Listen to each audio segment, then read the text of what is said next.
Welcome to the stage. Let's give them all a hand. They made a movie.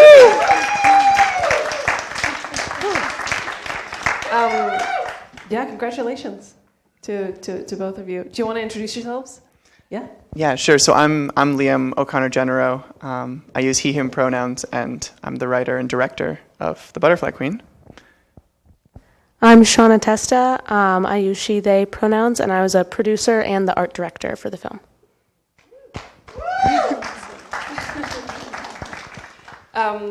So in preparation for this this evening, we were looking to see what does it take to make like a fantasy movie like this, and we were looking at other pieces of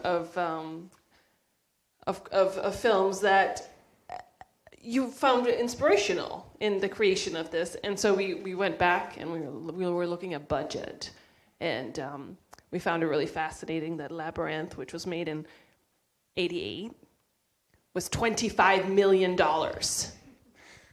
And then, how much did you guys make this for? So The Butterfly Queen, which was made in 2022, was made for $90,000. That is extremely impressive. Yeah, and it was all shot. Almost all of it was shot in the Northeast Kingdom. The bits that weren't shot in the Northeast Kingdom were shot just across the river in Woodsville, New Hampshire, except for like 5 shots of Robin hitchhiking, which were not filmed in New England at all. But we're not going to talk about those. Yeah, so it was all shot in very, very small rural places, exceedingly more rural than White River Junction. And yeah, most of it was done on my parents' sheep farm. That's where Casey lives. That's the woods behind the farm are the magical world. The nightclub is built inside their barn, as is the toilet stall that's downstairs in the old cow barn. Yeah, and I don't know if you want to talk about more of the like other fantastical art that exists in the show. Yeah, so our art budget was $6,000. So all of the sets and costumes and props are mostly found object.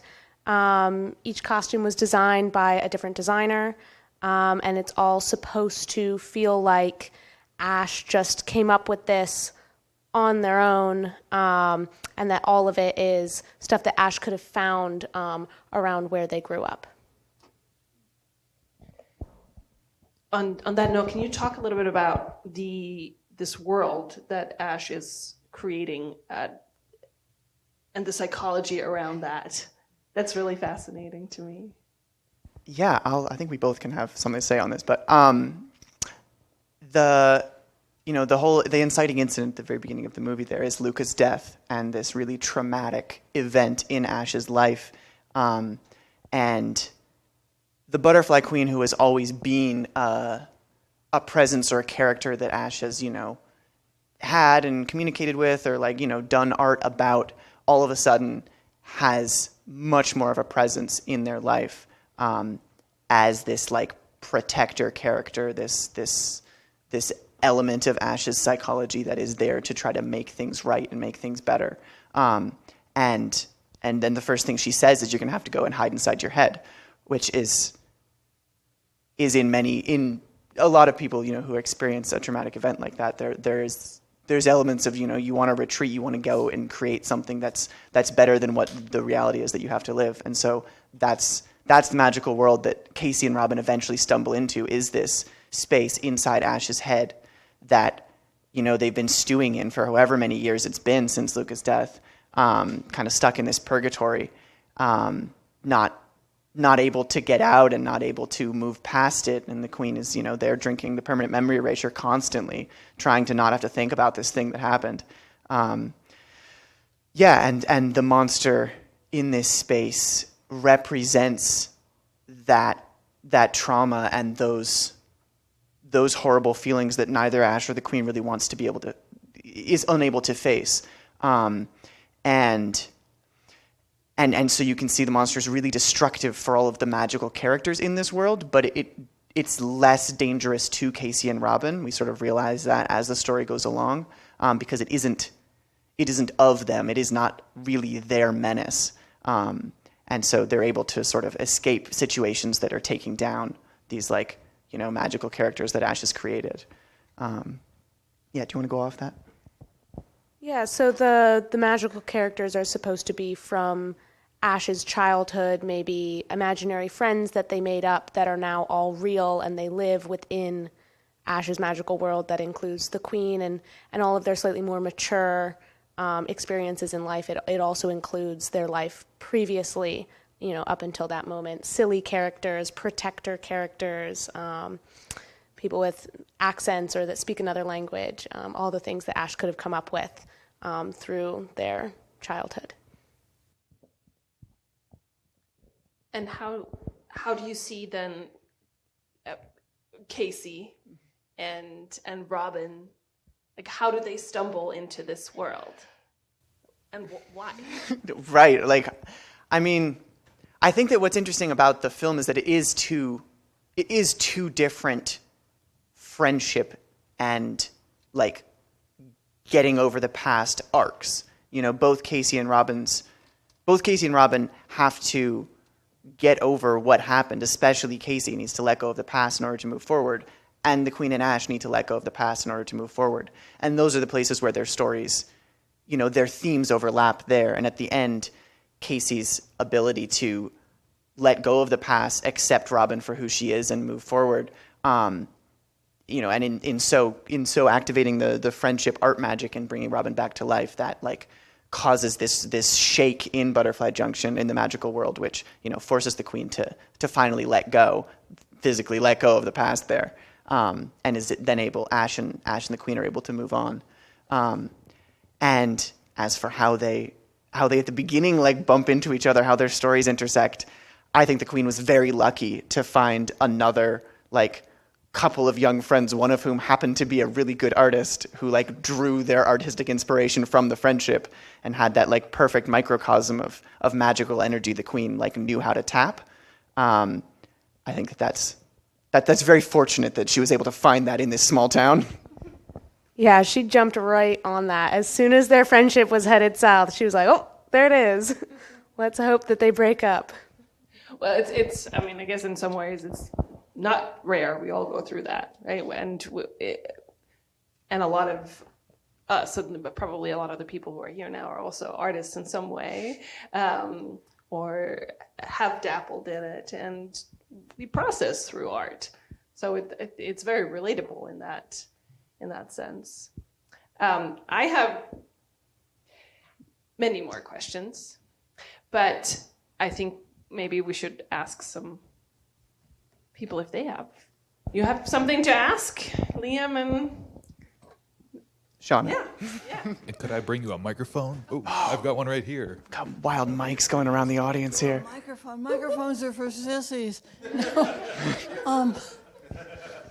The structure there toward the end that was both larger and smaller, that was really amazingly done. How believable it was from smaller to larger. And it reminded me obliquely maybe a little bit of Baba Yaga's hut. Was wondering if there was maybe just a little lick of Baba Yaga. We did have some Baba Yaga inspiration. Yeah, that and Howl's Moving Castle. Ah, okay. Yeah, so that's a 2-foot miniature that is comped into the shot. So the stilts, the platform, and the door are all real life size. The actors touch all of those, and then everything above that is a miniature. Okay, well, you did it really seamlessly. Thank you. Magically, Baba Yaga magic. How many days, weeks, whatever? How long did you squander that $90,000? Squander? I don't think we squandered. We stretched that over many, many years of production. Yeah, so I'll run through the timeline real quick. So I started writing this in 2017, and then Seana came on in fall of 2019, which is when we really started serious pre-production and getting the cast together. And we were planning to shoot in the summer of 2020, and we ended up only filming for a couple of days. mostly just to sort of keep everyone's spirit up and keep the momentum moving. The scene where they're on the playground with the scarecrow was shot in 2020. And so they actually are a little bit younger in that scene. And then the rest of the film was shot in 2021. So we spent the intervening period really working on pre-production. Actually, Seana became art director in that period and really built up the art department. So we had like 20 people making art over those 8 months. And then we shot for 5 weeks for principal in July and early August of 2021, which, if anyone was here in the state, was a very cold, very rainy period of time to be trying to film, much more so than we were expecting. And then I think we had 18 or 20 more days of pickups over the fall and into the winter. We went down to Virginia to shoot Robin hitchhiking because our actor Sophia is from Richmond, Virginia there. And then, edit it all through. We cut it through the winter and started submitting to film festivals in July of 2022. And we had our festival premiere in Florida this past October. So we've been screening it since October. That's how far the 90 has gone. That's pretty far. Yes. Anyone else? How did you split the film budget? Because $90,000 seems like a lot. I know it's not. How did you divide it up, if you don't mind sharing? Yeah, so as Seana said, it's $6,000 for the art department, so actually physically creating all the stuff that you see. 25, basically it breaks down like 25,000 was spent on paying everybody except us, almost everybody except us. We, really tried to pay certainly the main cast and all of the main crew members. And then about 25,000 was spent on gear rentals for the production. About 25,000 was actually spent on catering, so we could feed everybody for 5 weeks. And that, if you add all that together, that's 81. So the other 9 is like festival submissions and gas money and insurance and printing and just all those other things. Go ahead. I had a different question, but I'm curious about the animation too. For the dragon animation? Oh, man. So that's this little stop motion puppet, which is a slightly larger than it actually appears in the film. It's an oversized puppet, so it's a bigature, yeah. And it is made out of Bionicle pieces and like reflective tape. And I just animated it in my parents' guest room with like a sheet of green fabric taped to the wall. It was particularly jankily done. I had a question over here, and I'm going to use the mic because I know that they're recording the sound, so it helps if we use the mic. I was curious, Whitaker did a beautiful job on the cinematography, so I'd love to hear anything about how you worked with him, combining your art vision with that, and then also just like the underwater stuff, like how the heck? First of all, the train was a really good, accent to that scene. I really worked. Yeah, I was very excited. Might have to go and remix it. I can speak to the Whitaker part.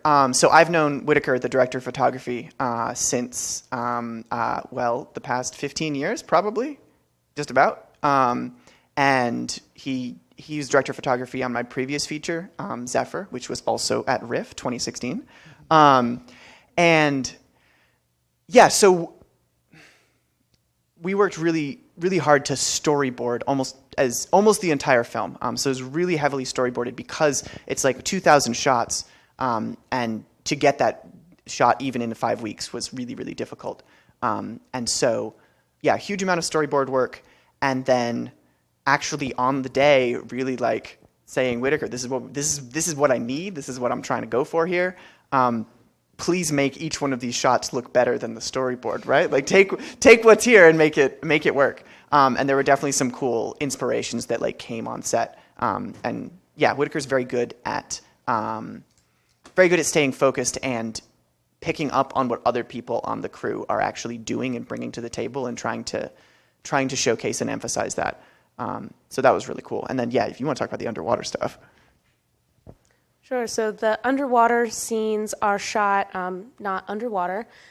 We shot them in the barn using fog and some big lights and leaf blowers to give that water effect in the hair and the clothing, and then we also shot it in slow motion and had the actors move faster than normal, so that then when it in playback, it looks like they're moving slowly, but extra slowly, like there's a resistance of water there.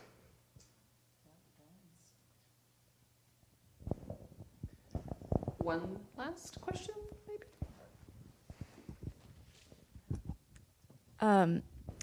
I know you mentioned some like fantasy things that are inspirations that we can see, but the thing that I thought was really, if not unique, like unusual and beautiful to bring to the table was a love story about friendship, which is just not something that we see a lot. And I would love to hear you speak a little bit to sort of that gem of an idea and where it came from. So I really like that you refer to it as a love story about friendship, because that's definitely what it is. And that really is that mentality is the genesis for the idea. Is like, I really wanted to tell a story that treated friendship with the kind of lens that romantic love has received so often in media. Because there are a lot of stories. There are a lot of bad movies about falling in love, but there are also a lot of really good movies about falling in love and what like true love means and what that can do to you. And there are a lot of movies about friendship, but most movies about friendship take the friendship as a given, and then the story is about friends doing a thing. And what I really wanted to do with this is tell a story where the actual best friendship itself is treated with that like intensity it is also a kind of love. And not everybody falls in love, but everybody has at least one friend. And I think that it's just really, really important to me, and it's based on a lot of friendships that I've had for a really long time, and also the relationships that I have with my two siblings. There's a lot of that in the Casey and Robin dynamic, and I think that everybody who worked on the film really recognized that and brought that energy to the table with what they were doing. And really recognize that it was a story about friendship in a way that doesn't often get told, and a sort of fantasy story that you don't often see. And so I think that was really, really cool to have everyone's energy come together for that. Thank you for the question.